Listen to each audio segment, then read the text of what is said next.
الحمد للہ وحدہ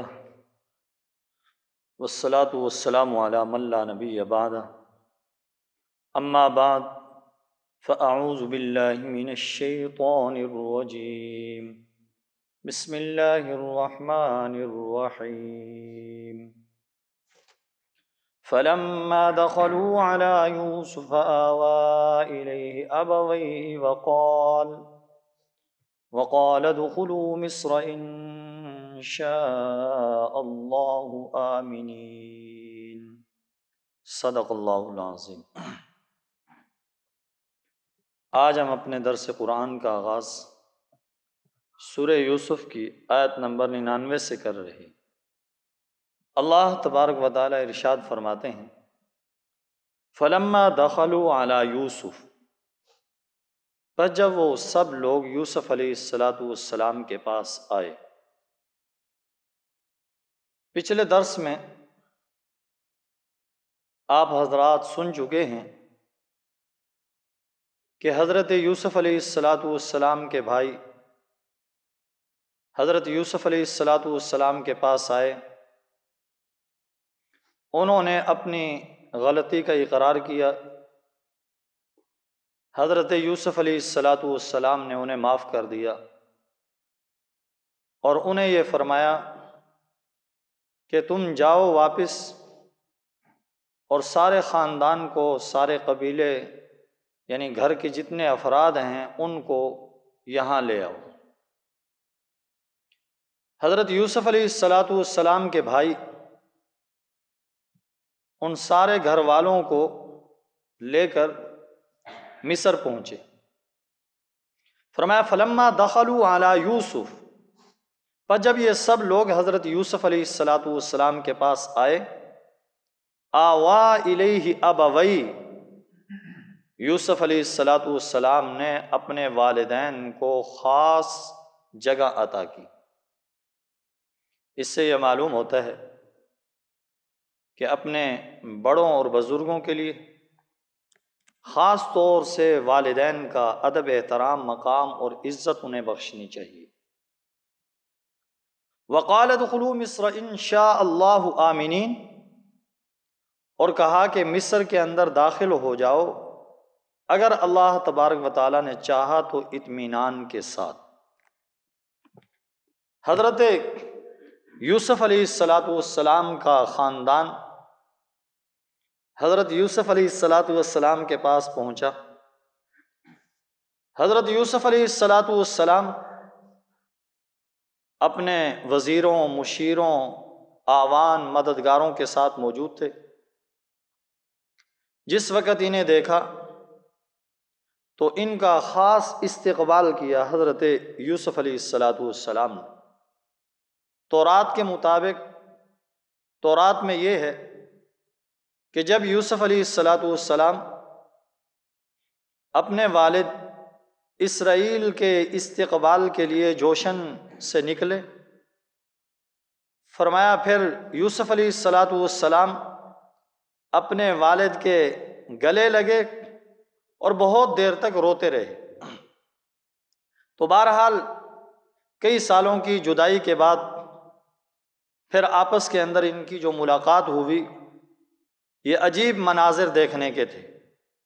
فرمایا فلما دخلوا علی یوسف، جب وہ یوسف علیہ السلام کے پاس سارے لوگ آئے، یوسف علیہ السلام نے اپنے والدین کو خاص ٹھکانہ دیا۔ یہاں پہ سوال یہ ہوتا ہے کہ حضرت یوسف علیہ السلام کی والدہ کا تو انتقال ہو گیا تھا، تو پھر قرآن کریم نے والدین کا تذکرہ کیا، یعنی والد اور والدہ دونوں کا ذکر کیا۔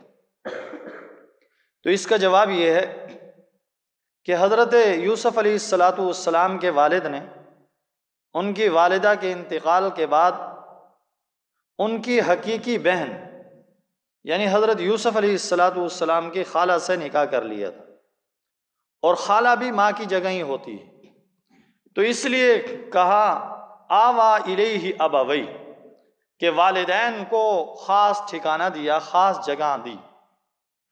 وقال ادخلوا مصر ان شاء اللہ آمنین، اور فرمایا مصر کے اندر داخل ہو جاؤ اگر اللہ تبارک و تعالیٰ نے چاہا تو اطمینان کے ساتھ دنیا کے سارے ملکوں کے اندر اجنبیوں کے لیے جو دیا جاتا ہے اسے تامین کہا جاتا ہے، آج کی زبان میں اسے ویزا بولا جاتا ہے۔ یہ بہت ہی پرانا دستور ہے جس کے ذریعے سے وہ امن کے اندر آ جاتا ہے، لیکن یہاں پر انشاءاللہ کہہ کر حضرت یوسف علیہ السلام نے فرمایا یہ تو ظاہری امن ہے، لیکن حقیقی امن جو انسان کو ملے گا وہ اللہ تبارک و تعالیٰ چاہیں گے تو ملے گا۔ اور دیکھیں سیدنا ابراہیم علیہ السلام نے مکے والوں کے لیے جو دعا کی ہے، دو باتوں کا خاص طور پہ ذکر کیا۔ ایک تو فرمایا کہ اے اللہ انہیں رزق عطا فرما پھلوں کا، اور دوسری دعا یہ کی کہ اے اللہ اس شہر کو امن والا بنا۔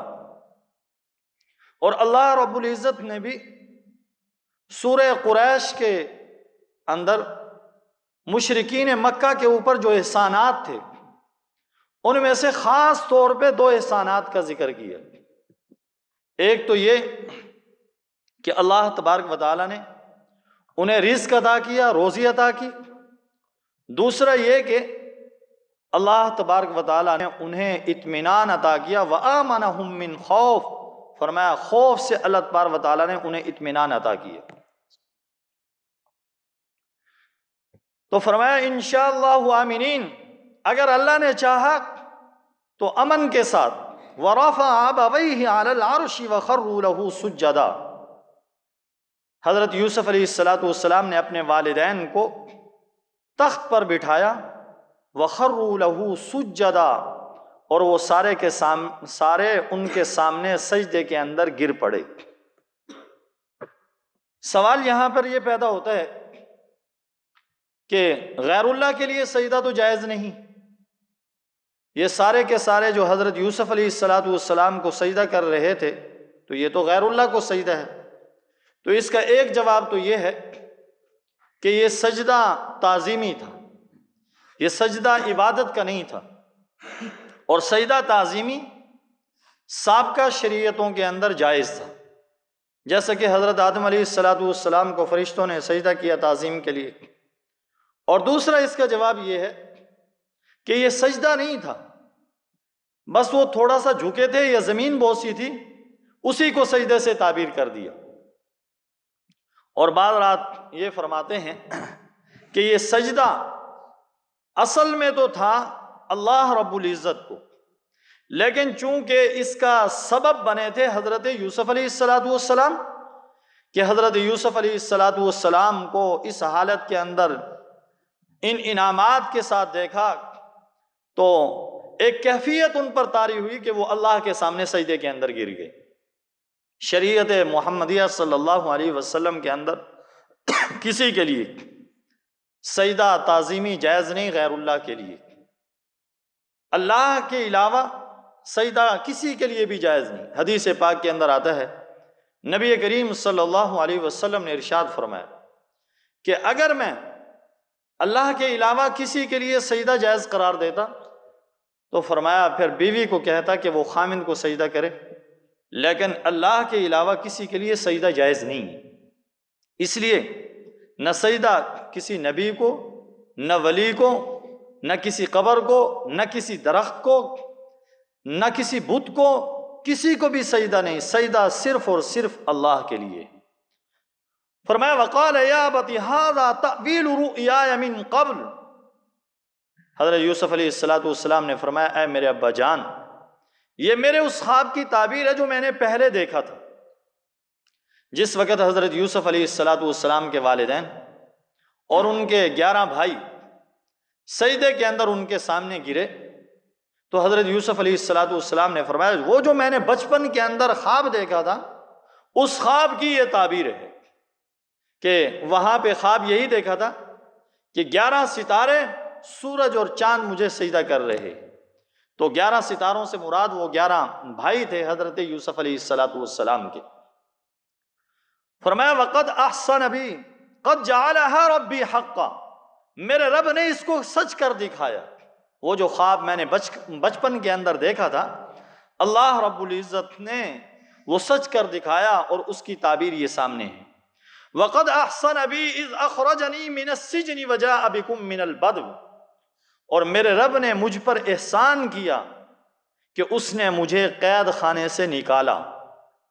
دیکھیں، اللہ کے نیک بندوں کا طریق یہی ہے کہ جب انہیں کوئی نعمت ملتی ہے تو وہ اللہ رب العزت کے احسان کا ذکر کرتے ہیں، اور یہ تو پھر اللہ کے نیک بندے اور اللہ کے مقرب بندے، اللہ کے نبی حضرت یوسف علیہ السلام تھے، ان پر جو اللہ کا احسان ہوا اس کا تذکرہ کیوں نہ کرتے۔ حضرت یوسف علیہ السلام نے فرمایا میرے رب نے مجھ پر احسان کیا کہ اس نے مجھے قید خانے سے نکالا۔ اور دیکھیں باقی جتنی بھی چیزیں تھیں، کنویں کے اندر ڈالا جانا یا اس کے علاوہ بھائیوں کا حسد کرنا، مکر و فریب کرنا، ان ساری چیزوں کا حضرت یوسف علیہ السلام نے ذکر نہیں کیا، بلکہ جو اللہ کا احسان تھا اس کا ذکر کیا، اور خاص طور پر قید خانے سے نکلنے کا ذکر کیا۔ اس وجہ سے کہ حضرت یوسف علیہ السلام کی بعد کے اندر ترقی اور حضرت یوسف علیہ السلام کو مراتب کا ملنا، اس کی ابتدا یہیں سے ہوئی تھی، اس لیے حضرت یوسف علیہ السلام نے اس کا ذکر کیا۔ اور دوسری بات یہ ہے کہ چونکہ حضرت یوسف علیہ السلام کے بھائی سامنے تھے، حضرت یوسف علیہ السلام نے اپنے بھائیوں کا حسد، کنویں میں ڈالا جانا، مکر و فریب، کسی چیز کا بھی تذکرہ نہ کیا تاکہ میرے بھائی شرمندہ نہ ہو۔ کیسے کریمانہ اخلاق ہیں پیغمبروں کے، اللہ رب العزت ہمیں بھی ایسے ہی اخلاق نصیب فرمائیں۔ فرمایا وَجَاءَ بِكُم مِّنَ الْبَدْوِ، اور اللہ تمہیں دیہات سے یہاں لے آیا، مِن بَعْدِ أَن نَزَغَ الشَّيْطَانُ بَيْنِي وَبَيْنَ إِخْوَتِي، اس کے بعد کہ شیطان نے میرے اور میرے بھائیوں کے درمیان نزاع پیدا کر دیا تھا، جھگڑا پیدا کر دیا تھا۔ حضرت یوسف علیہ السلام نے فرمایا کہ اللہ رب العزت تمہیں دیہات سے یہاں لے آیا۔ اس سے اہل علم یہ فرماتے ہیں کہ شہر کی جو زندگی ہے وہ دیہات کی زندگی سے بہتر ہے، اس لیے کہ دیہات کے اندر انسان کو علم کے مواقع اور ترقی کے مواقع کم ملتے ہیں، لیکن شہر کے اندر علم کے مواقع اور علم کے ذرائع وہ بہت زیادہ ہیں۔ شہر کے اندر مدارس ہوتے ہیں، جامعات ہوتے ہیں، شہر کے اندر یونیورسٹیاں ہوتی ہیں، کالج ہوتے ہیں، اور شہر کے اندر علماء موجود ہوتے ہیں، اہل علم موجود ہوتے ہیں جن سے استفادہ کیا جا سکتا ہے۔ شہر کے اندر اللہ والے موجود ہوتے ہیں جن کے ذریعے سے انسان اپنے دل کی دنیا کو بدل سکتا ہے۔ تو اس لیے فرمایا کہ اللہ رب العزت تمہیں دیہات سے یہاں پر لے آیا۔ اور ایک حدیث پاک کے اندر آتا ہے من بدا جفا، فرمایا جو آدمی دیہات میں مقیم ہو گیا، فرمایا وہ مشقت میں پڑ گیا۔ اور اسی طرح ایک حدیث پاک کے اندر فرمایا گیا کہ جو سختی ہوتی ہے وہ فرمایا ان مویشی چرانے والوں کے اندر ہوتی ہے، اور دیہات والوں کے اندر سختی ہوتی ہے کہ جانوروں کے ساتھ رہنا، کھیتی باڑی کرنا، ان کے ساتھ رہ رہ کے مزاج بھی وہی بن جاتا ہے۔ تو اس لیے فرمایا کہ شہر کی زندگی دیہات کی زندگی سے بہتر زندگی ہے۔ فرمایا کہ اللہ رب العزت نے میرے اور میرے بھائیوں کے درمیان جو شیطان کے ذریعے سے جھگڑا پیدا ہوا تھا، حالانکہ حضرت یوسف علیہ السلام بھائیوں کی وہ ساری باتیں ذکر کر سکتے تھے، ان کا کنویں میں ڈالا جانا، حسد کا ذکر، لیکن ان باتوں کا تذکرہ ہی نہیں کیا، ان سے چشم پوشی کی، بلکہ اس کی بھی نسبت شیطان کی طرف کر دی کہ وہ جو ہمارے درمیان فرمایا فساد ہوا تھا، فرمایا اس کا ذریعہ تو شیطان ہی بن گیا تھا۔ اللہ اکبر، کیسے اخلاق ہیں انبیاء علیہ السلام کے۔ فرمایا ان ربی لطیف لما یشاء، فرمایا بے شک میرا رب جو چیز چاہتا ہے اس کے لیے خفیہ تدبیر کرتا ہے۔ لطیف کا لفظ آیا، لطیف کا معنی ایک معنی اس کا خفیہ تدبیر کرنے والا، لطیف کا ایک معنی دقیق رس، لطیف کا ایک معنی باریک بین بھی آتا ہے، اور لطیف کا ایک معنی ضروریات کے لیے، ضروریات کے مہیا ہونے کے لیے، فرمایا اس کے لیے اسباب کو مہیا کر دینا، یہ لطیف کے سارے معنی آتے ہیں۔ علامہ خطابی رحمۃ اللہ علیہ فرماتے ہیں لطیف کا معنی ہے فرمایا وہ ذات جو کہ فرمایا چیز آسانی سے فرمایا انسان کو ضروریات مہیا کر دے، اسے لطیف کہا جاتا ہے۔ علامہ راضی رحمۃ اللہ علیہ فرماتے ہیں کہ لطیف اس کو کہا جاتا ہے فرمایا جب کسی چیز کے حاصل کرنے کا ارادہ کرے تو فرمایا اس کے اسباب بھی مہیا کر دے، اور فرمایا وہ چیز پھر حاصل ہو کے رہتی ہے، فرمایا اگرچہ اس کا حصول کتنا ہی مشکل کیوں نہ ہو، فرمایا اسے لطیف کہا جاتا ہے۔ حضرت یوسف علیہ السلام کے واقعے کے مد و جزر پہ نظر ڈالی جائے اور پھر لطیف، علیم، حکیم ان صفتوں کو دیکھا جائے تو ان میں بہترین مناسبت نظر آتی ہے، ان کے اندر بہترین نظر آتا ہے۔ اور قرآن کریم کے اندر یہ جگہ جگہ آپ دیکھیں گے کہ جہاں پر جس آیت کے اندر کوئی مضمون بیان ہو رہا ہے، پھر اللہ تبارک و تعالیٰ اس مضمون کے مطابق اس کی مناسبت سے اپنی صفت کا ذکر کرتے ہیں، جو مضمون اور اسی طرح اس صفت کے درمیان ایک خاص گہرا ربط ہوتا ہے۔ تو فرمایا ان ربی لطیف لما یشاء، بے شک میرا رب جس چیز کے لیے چاہتا ہے خفیہ تدبیر کرتا ہے۔ انہ هو العلیم الحکیم، بے شک وہی علم کا مالک ہے، حکمت کا مالک ہے، ماضی، حال، مستقبل، بلکہ چھوٹی سے چھوٹی چیز کا علم اس ذات کو ہے، وہ ساری چیزوں کو جانتا ہے، حکیم بھی ہے، اس کا کوئی بھی فعل حکمت سے خالی نہیں، اس کا کوئی بھی کام حکمت سے خالی نہیں ہوتا۔ رب قد آتیتنی من الملک وعلمتنی من تعویل الاحادیث، اے میرے رب تو نے مجھے بادشاہت عطا کر دی اور تو نے مجھے خوابوں کی تعبیر سکھا دی۔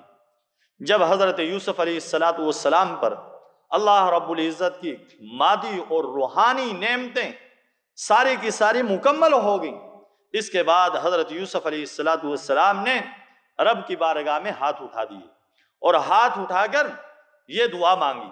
پہلے فرمایا رب قد آتیتنی من الملک وعلمتنی من تعویل الاحادیث، پہلے اللہ کے احسانات کا ذکر کیا کہ اے میرے رب تو نے مجھے حکومت عطا کر دی اور تو نے مجھے خوابوں کی تعبیر سکھا دی۔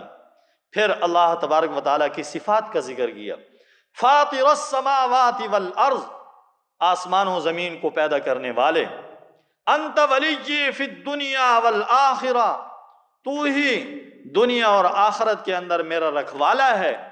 اس کے بعد پھر دعا کی، توفنی مسلما والحقنی بالصالحین، تو مجھے وفات دینا فرما برداری کی حالت میں اور تو مجھے نیک لوگوں کے ساتھ ملا دے۔ حضرت یوسف علیہ السلام کی یہ دعا ایسی ہے کہ ہر مومن اور مسلمان کو یہ دعا مانگنی چاہیے۔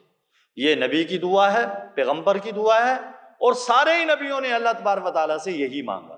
تو اس لیے ہر ایمان والے کو بھی یہ دعا مانگنی چاہیے کہ اللہ مجھے وفات دے اسلام کی حالت میں، ایمان کی حالت میں، کیونکہ جو ایمان اور اسلام کی حالت میں جس کا خاتمہ ہو جائے گا وہی کامیاب ہوگا، اور جس کا ایمان اور اسلام کی حالت میں خاتمہ نہیں ہوا وہ ہمیشہ کے لیے ناکام ہو جائے گا۔ فرمایا توفنی مسلمہ، تو مجھے وفات دے فرما برداری کی حالت میں، اسلام کی حالت میں، والحقنی بالصالحین، اور تو مجھے نیک لوگوں کے ساتھ ملا دے۔ اور یہ ایمان اور اسلام پر خاتمہ یہ انسان کا اسی صورت کے اندر ہو سکتا ہے کہ جب انسان کا تعلق اللہ والوں سے ہو، نیک لوگوں سے ہو، نیک لوگوں کی زندگی سے ہو، ان کے ساتھ محبت کرنے سے ہو، علماء کے ساتھ ہو، اولیاء کرام کے ساتھ ہو، اللہ والوں کے ساتھ اس کا تعلق ہو، تو پھر یہ ذریعہ بنتا ہے اسلام اور ایمان کی حالت میں وفات کا۔ اور اگر خدا نخواستہ کوئی آدمی ایسا ہے جو نیک لوگوں سے، اللہ والوں سے دشمنی رکھتا ہے، علماء کرام سے دشمنی رکھتا ہے، اور قرآن پڑھنے پڑھانے والوں سے دشمنی رکھتا ہے، پھر اس کا خطرہ ہے کہ آخری وقت میں اس کو کلمہ بھی نصیب نہ ہو اور اس کا ایمان اس سے چھین جائے۔ اللہ رب العزت ہم سب کی حفاظت فرمائے۔ ذالک من انباء الغیب نوحیہ الیک، یہ غیب کی خبریں ہیں، نوحیہ الیک، جو ہم آپ کو وحی کے ذریعے سے بتا رہے ہیں۔ پیچھے حضرت یوسف علیہ السلام کی بات تھی، اب اللہ رب العزت کی بات ہے، اللہ تبارک و تعالیٰ کا کلام ہے۔ اللہ فرماتے ہیں اپنے نبی حضرت محمد الرسول اللہ صلی اللہ علیہ وسلم کو کہ یہ غیب کی خبریں ہیں، ہم آپ کو وحی کے ذریعے سے بتا رہے ہیں۔ وما كنت لديهم اذ اجمعوا امرهم وهم يمكرون، آپ ان کے پاس موجود نہیں تھے جب انہوں نے اپنے معاملے کو پختہ کیا اور وہ تدبیریں کر رہے تھے۔ اللہ تبارک و تعالیٰ اپنے نبی حضرت محمد الرسول اللہ صلی اللہ علیہ وسلم سے فرما رہے ہیں کہ جس وقت حضرت یوسف علیہ السلام کے بھائی حضرت یوسف علیہ السلام کے خلاف تدبیریں کر رہے تھے، فرمایا آپ اس وقت موجود نہیں تھے، لیکن پھر اس کے باوجود آپ سارا کا سارا قصہ من عن سچائی کے ساتھ بیان کر رہے ہیں۔ یہ آپ کے سچے نبی ہونے کی دلیل ہے۔ آپ نے کوئی کسی کتاب کا مطالعہ نہیں کیا، کسی سے آپ نے سیکھا نہیں ہے، آپ اس وقت موجود نہیں تھے، اور پھر مشرکین مکہ نے اس کا مطالبہ بھی کیا۔ یہ یہودیوں نے مشرکین مکہ سے کہا کہ یوسف علیہ السلام کے واقعے کے بارے میں اس پیغمبر سے پوچھو، اور آپ نے پھر ان کو صحیح یوسف علیہ السلام کا سارا قصہ سنا دیا، حالانکہ آپ اس وقت وہاں موجود نہیں تھے۔ یہ معلوم ہوتا ہے کہ آپ کو اللہ نے وحی کے ذریعے سے بتلایا، مگر نہ اور تو کوئی ذریعہ نہیں تھا۔ یہ آپ کے سچے نبی ہونے کی دلیل ہے۔ اور خاص طور پہ اللہ تبارک و تعالیٰ نے اس بات کا ذکر کیا وما كنت لديهم، آپ ان کے پاس موجود نہیں تھے۔ باقی چیزوں کا اللہ تبارک و تعالیٰ نے ذکر نہیں کیا۔ وجہ یہ ہے کہ یہ بات ایسی تھی جب حضرت یوسف علیہ السلام کو بھائی مشورہ کر کے کنویں کے اندر ڈال رہے تھے، وہ یہ خیال کر رہے تھے کوئی بھی ہمیں نہیں دیکھ رہا، ادھر انہوں نے سارا دیکھا کوئی نہیں دیکھ رہا، اس کے بعد کنویں میں ڈالا۔ تو اللہ تبارک و تعالیٰ فرماتے ہیں جس وقت وہ خفیہ تدبیریں کر رہے تھے آپ وہاں نہیں تھے، لیکن ہم یہ سارے واقعے کو دیکھ رہے تھے اور ہم نے آپ کو بتایا ہے، اس لیے آپ کے سچی نبی ہونے کی دلیل ہے۔ یہ واقعہ مخفی بات تھی، اللہ تبارک و تعالیٰ نے یہ بتلائی، فرمایا آپ وہاں موجود نہیں تھے جس وقت انہوں نے اپنے معاملے پر اتفاق کیا اور درا حال کہ وہ تدبیریں کر رہے تھے۔ وما اکثر الناس ولو حرصت بمؤمنین، فرمایا لوگوں میں سے اکثر اگرچہ آپ ان کے ایمان کے حریص ہیں لیکن وہ ایمان لانے والے نہیں ہیں۔ فرمایا یہ واقعہ سننے کے بعد چاہیے تو انہیں یہ تھا کہ یہ ایمان لے آتے، مان لیتے، لیکن فرمایا آپ ان کے ایمان کے حریص ہیں، آپ چاہتے ہیں کہ یہ ایمان لے آئیں، لیکن پھر بھی اکثر لوگ ایمان لانے والے نہیں ہیں۔ وما تسألهم علیہ من اجر، اور آپ ان سے اس پر کوئی مزدوری بھی نہیں مانگتے، کچھ بھی نہیں مانگتے، کسی چیز کا مطالبہ بھی نہیں کرتے، پھر تو انہیں ایمان لے آنا چاہیے تھا، لیکن فرمایا پھر بھی یہ ایمان نہیں لا رہے۔ ان هو الا ذکر للعالمین، حالانکہ یہ قرآن تو سارے جہان کے لوگوں کے لیے نصیحت ہے، اس لیے نصیحت نامہ ہے، انہیں اس پر ایمان لانا چاہیے۔ یہ تو واعظ ہے، نصیحت ہے، ہدایت ہے، اس لیے انہیں ہدایت حاصل کرنی چاہیے تھی، ایمان لانا چاہیے تھا، لیکن پھر بھی یہ ایمان نہیں لا رہے۔ فرمایا اے پیغمبر آپ اس سے پریشان نہ ہوں، آپ کو پریشان ہونے کی ضرورت نہیں ہے۔ وَكَأَيٍّ مِّنْ آيَةٍ فِي السَّمَاوَاتِ وَالْأَرْضِ يَمُرُّونَ عَلَيْهَا وَهُمْ عَنْهَا مُعْرِضُونَ، فرمایا آسمان و زمین میں کتنی نشانیاں ہیں جن پر یہ گزرتے ہیں اور یہ ان سے منہ موڑ جاتے ہیں۔ فرمایا یہ آپ کی نبوت کو تسلیم نہیں کر رہے، آپ پریشان نہ ہوں، یہ تو توحید کے دلائل دیکھنے کے باوجود بھی توحید کا اقرار نہیں کر رہے۔ فرمایا آسمان و زمین کے اندر اللہ کی توحید کی کتنی نشانیاں موجود ہیں، آسمان موجود ہے، زمین موجود ہے، چاند سورج ستارے سیارے جمادات نباتات پھل پھول، یہ ساری اللہ کی قدرت کی نشانیاں ہیں۔ اگر انہوں نے ماننا ہوتا ہے ان قدرت کی نشانیوں کو دیکھ کر اللہ کی توحید کا اقرار کر لیتے، یہ اللہ کی توحید کا اقرار نہیں کر رہے تو آپ کی نبوت پر کیسے ایمان لائیں گے؟ فرمایا یہ اس سے منہ موڑ رہے ہیں، آپ کو پریشان ہونے کی ضرورت نہیں ہے۔ اور ایک شاعر کہتا ہے ہر چیز ایسی ہے جس کے اندر یہ دلیل موجود ہے، وہ اس بات پہ دلالت کرتی ہے کہ اللہ ایک ہے۔ تو اس لیے ہر چیز یہ گواہی دے رہی ہے کہ اللہ ایک ہے، اللہ کے سوا کوئی عبادت کے لائق نہیں، اللہ واحد ہے، اللہ اس کا کوئی شریک نہیں۔ تو اس لیے فرمایا اگر یہ توحید کے دلائل پہ غور کرتے، ان کو زمین و آسمان کے اندر کتنی نشانیاں موجود تھی جن کو دیکھ کر یہ ایمان لے آتے۔ اے پیغمبر آپ پریشان نہ ہوں، دعا ہے اللہ تبارک و تعالیٰ سے کہ اللہ ہم سب کو صحیح معنی میں اپنی توحید اور وحدانیت کا اقرار اور ہم سب کا خاتمہ اللہ رب العزت ایمان پہ فرمائے۔ وآخر دعوانا الحمدللہ رب العالمین۔ اللہم صلی علی سیدنا و مولانا محمد وعلی آل سیدنا و مولانا محمد وبارک وسلم وصلوا علیہ۔ اے اللہ ہم سب کا خاتمہ ایمان پہ فرما، برے خاتمے سے بچا، بری موت سے بچا، مرتے وقت کلمے والی دولت ہم سب کو نصیب فرما۔ اے اللہ ہم سب کے ایمان کی، دین کی، قرآن کی حفاظت فرما۔ اے اللہ ہم سب کو اس کے لیے ذریعہ اور وسیلہ بنا۔ اے اللہ قرآن کریم کی تبلیغ کو عام کرنے کی توفیق نصیب فرما۔ اے اللہ ہم سب کی زندگیوں کو قرآن کریم کے مطابق بنا۔ اے اللہ ہم سب کو قرآن کریم کے مطابق عمل پیرا ہونے کی توفیق نصیب فرما۔ وصلی اللہ تعالی علی خیر خلقہ محمد وعلی آلہ واصحابہ واہل بیتہ آمین آمین برحمتک یا ارحم۔ جزاکم اللہ۔